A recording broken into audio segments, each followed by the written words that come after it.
In Bolivia, relatives of victims of the Senkata and Sacaba massacres mobilized this Tuesday to demand justice.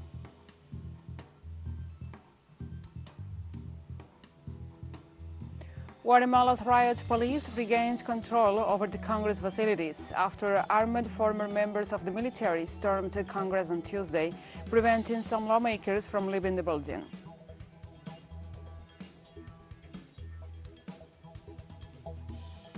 Lebanon's President Mike Laoun met with the executive director of the International Monetary Fund on Tuesday as the government seeks a bailout to tackle the country's economic crisis.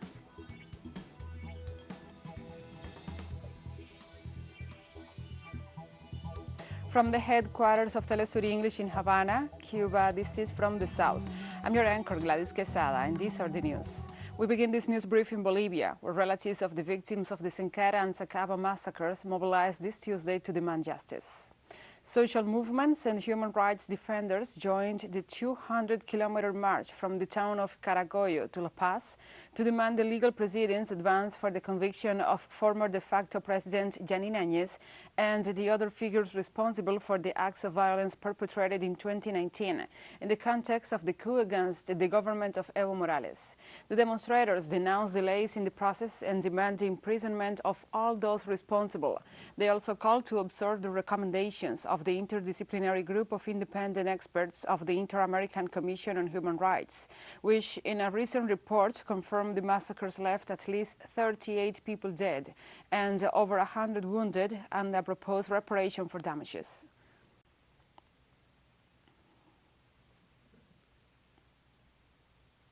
We remain on topic. The Bolivian government revealed details of a plot to assassinate the then president-elect Luis Arce a year ago using mercenaries hired by the de facto regime of Janine Áñez.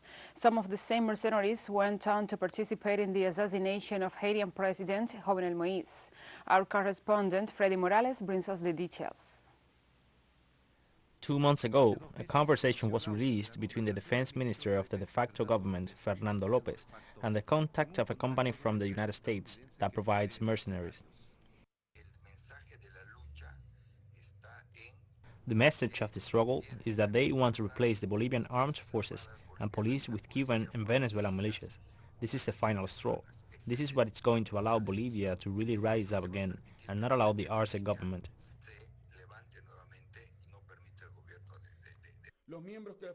The people who carried out this terrible act were recruited by Mr. Arcángel Pretel Ortiz, who is the liaison of the so-called CTU security company, which stands for Counterterrorism Academy, with headquarters in Miami and directed by a well-known Venezuelan opposition member, Mr. Antonio Emanuel Intriago Valera.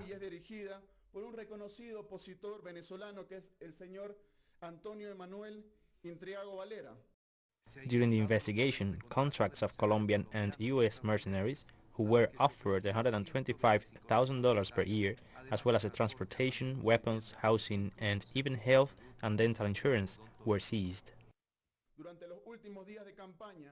During the final days of the campaign, we created a safety barrier around our candidate, now President Luis Arce Catacora, and we took all the necessary security measures, such as not exposing him in open and crowded places.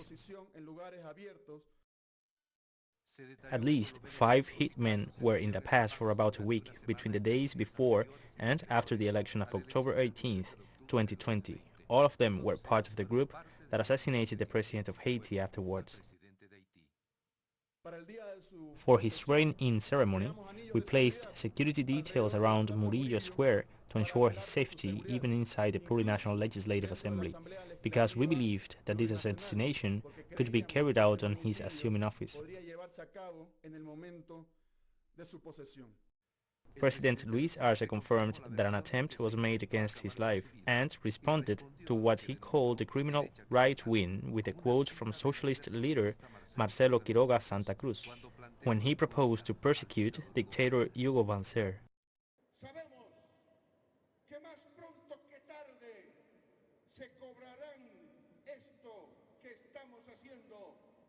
We know that sooner rather than later they will take revenge for what we are doing. We are willing to pay that price. We have always been willing. We will never back away from danger, because much more frightening than the enemy that is looking for a way to destroy us, even physically, is a guilty conscience. And we could not live with ourselves if we did not fulfill our duty. We are not afraid, brothers and sisters.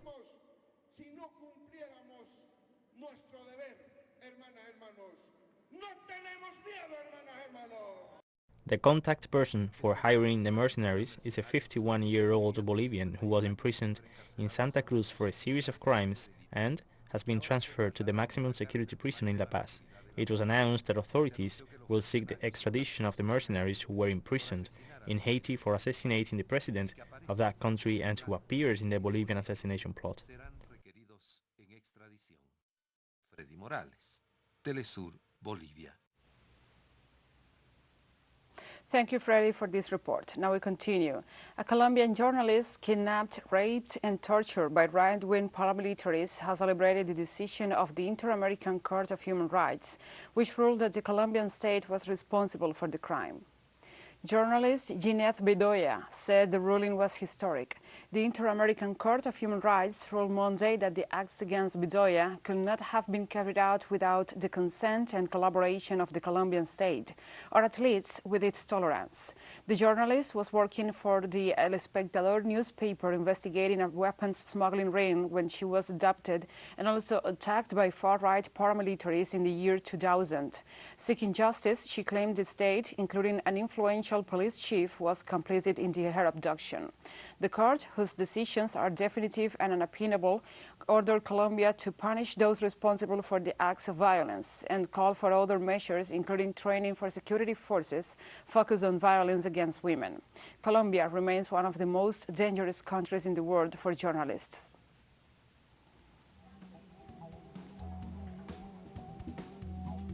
We'll be right back after this very short break, so don't go away.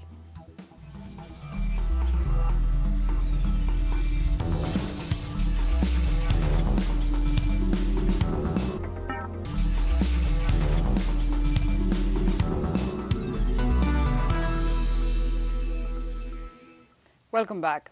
Guatemala's riot police regained control of Congress facilities after Congress was stormed by protesting and armed former members of the military. The attack came after days of protests by the former soldiers, who are demanding that Congress, controlled by the ruling party, approve a bill authorizing compensation of about $15,000 to each retired soldier for his work during the 1960 to 1996 internal conflict, which left an estimated 200,000 dead and missing, most of them at the hands of the army.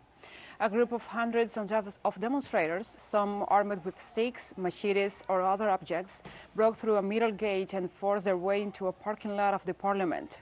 There, they placed chains with deadlocks and also on several doors to prevent some lawmakers and workers from leaving the building. In addition, they set fire to several parked vehicles. Riot police used tear gas to disperse the demonstrators.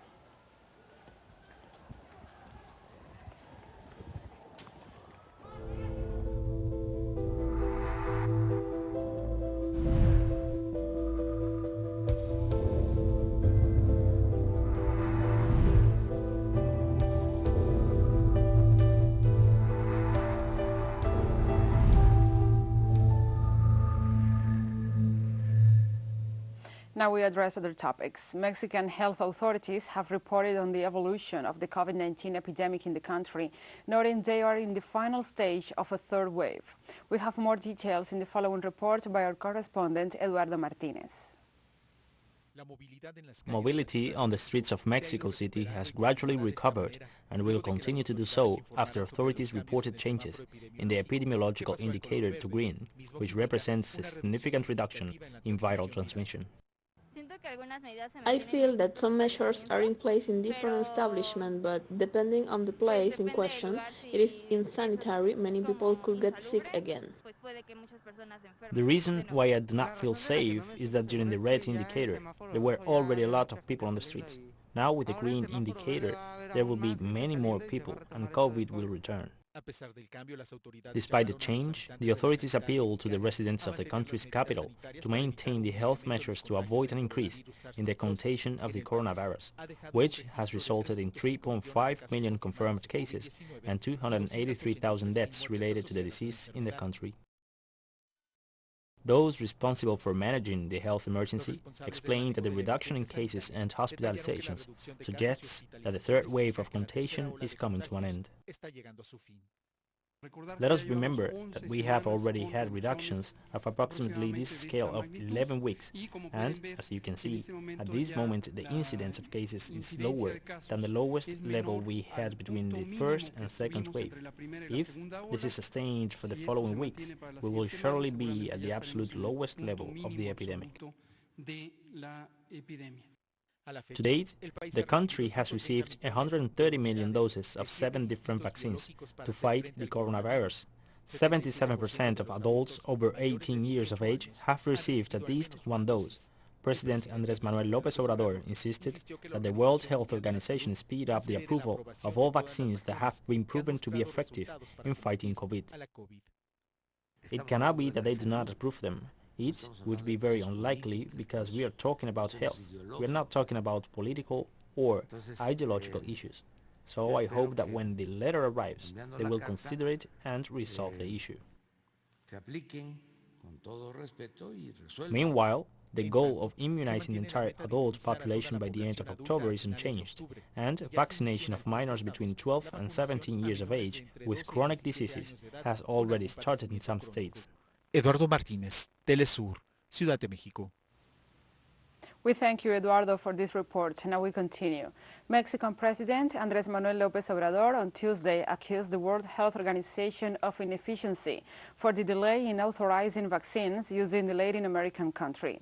The president recalled that he has been urging the UN agency for a week to approve vaccines such as Russia's Sputnik V and China's CanSino, which are being domestically produced in Mexico.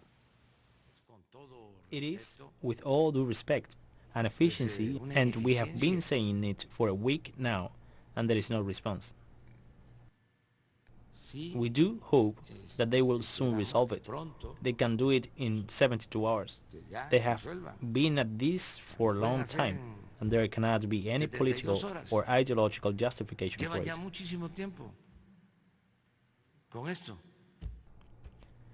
It would be absurd for the World Health Organization to act on the basis of political criteria.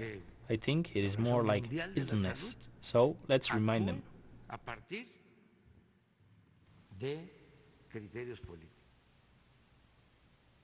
Singapore on Tuesday began quarantine-free entry for fully vaccinated passengers from 8 countries as part of a plan to ease restrictions as the business hub gears up to live with the novel coronavirus. The latest easing expanded a program that began with vaccinated air travel lanes with Germany and Brunei last month and is now open to passengers from the United States, Canada, Britain, Denmark, France, Italy, Spain, and the Netherlands. Passengers arriving as part of the scheme, which will include South Korea from November 15th, will not have to quarantine if they have been fully vaccinated and test negative for the virus before they depart and when they arrive. Yeah, I think it's fine to let people in at the end of the day. We're a country that needs travel, and if you think about locking down again, then it's also the flip side of it is it's been 2 years already. So how long more, and until when do you open up again? Very excited about it.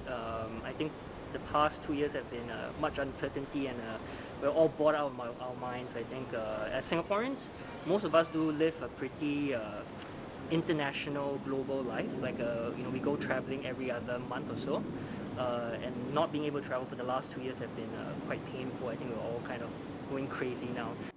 As you know, the pandemic has definitely hit majority of the businesses, and we are not spared as well.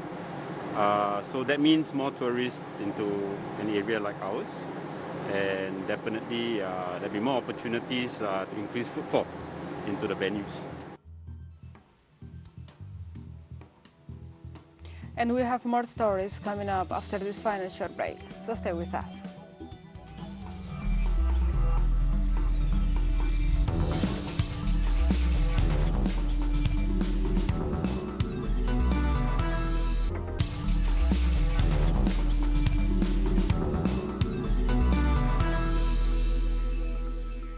Welcome back. Lebanon's President Michael Aoun met with the executive director of the International Monetary Fund on Tuesday as the government seeks a bailout to tackle the country's economic crisis. While the government seeks IMF support to face what the World Bank has described as one of the worst economic crises since the mid-19th century, analysts know that what is really needed is political and economic reform to bring real change for the 82% of Lebanon's population living in poverty. IMF loans never come without strings attached. The fund's neoliberal policies when lending to heavily indebted countries include cutting public services, devaluing the local currency, and removing subsidies, measures only likely to enhance social unrest. Lebanon's currency has already plummeted, with access to basic goods heavily limited. The country already has one of the most unequal wealth distributions in the world, and the removal of state subsidies will only accelerate this inequality.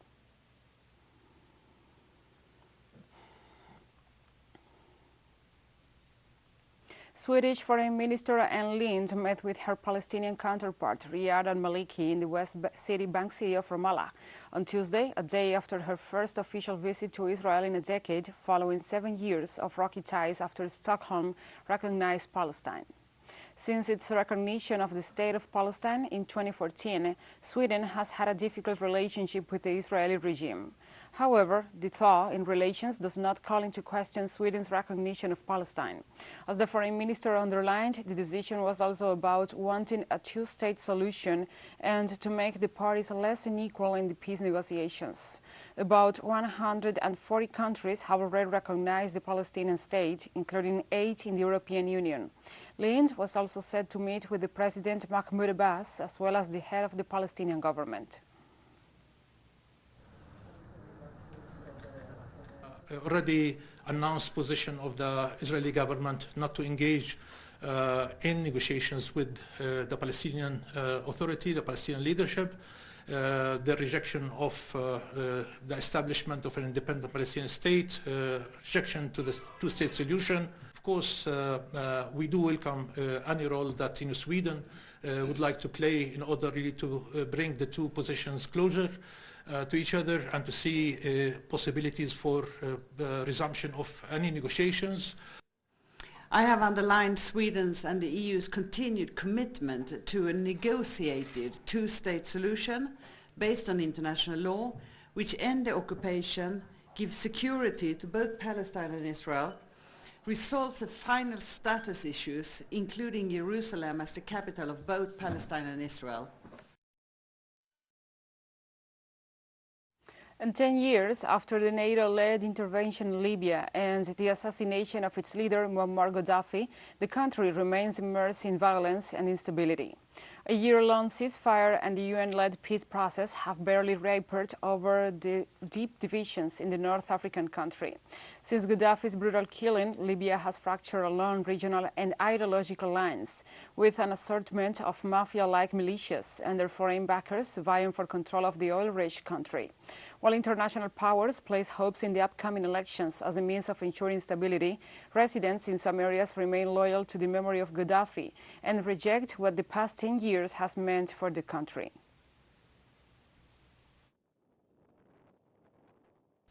The reason why we have remained attached to the old regime is that February 2011 events only brought wars, desolation, divisions, and attacks on the sovereignty of our country. We are a rebellious society by nature. We stood against the Ottoman and Italian colonialists. We will never surrender to any power who wishes to suppress us. We must express our position clearly by raising the green flag of the former Jamahiriya, so it can be a clear message to all foreign parties and to the media. My question is, where are the United Nations that pretend their mission is to protect Libyan civilians when Libyan civilians are suffering? Muammar Gaddafi is a symbol. We will always be his supporters, whether he is present or not.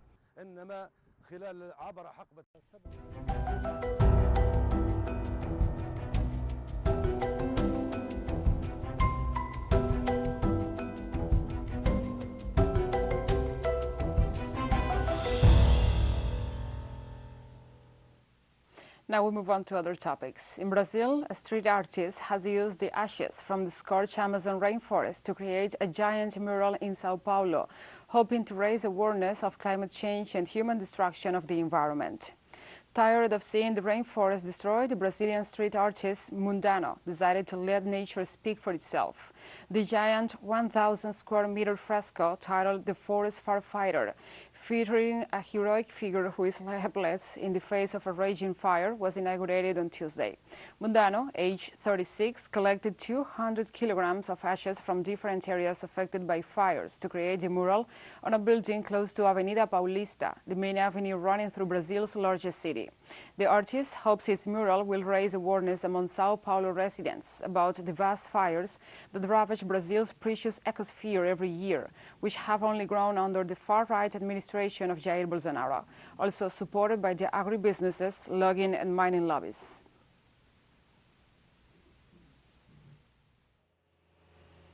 I decided to go precisely to the Amazon, to the Pantanal, to the Atlantic rainforest, to go on this expedition through the Cerrado, to see it with my own eyes, to feel it, to see the forest burning alive, already with the idea of the mural, because I knew that charcoal is a very good natural pigment, so I knew it could be used to make paint.